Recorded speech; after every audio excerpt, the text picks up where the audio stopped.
Bon début de soirée, on revient bien sûr sur ces événements terribles qui se sont produits la semaine dernière dans un hôpital de Montréal, en fait l'hôpital Notre-Dame-Denis. Un malade de psychiatrique, on le rappelle, qui a tué 2 autres patients et s'en est pris à un 3e.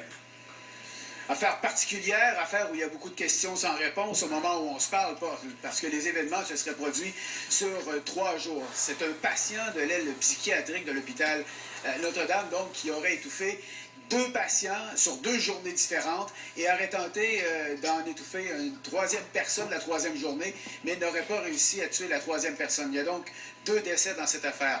Et ce n'est que vendredi dernier que la police de Montréal a été saisie de cette affaire.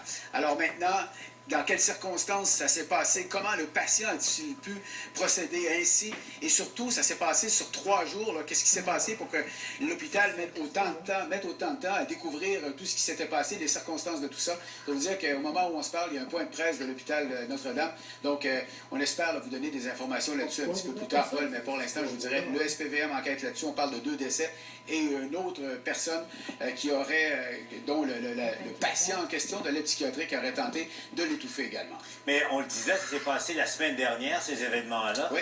Étrange que ça a été gardé secret jusqu'à aujourd'hui. Étrange que ça a été gardé secret jusqu'à aujourd'hui. Étrange également que si les informations obtenues par le Journal de Montréal se confirment effectivement que la police a été saisie de cette affaire que vendredi dernier.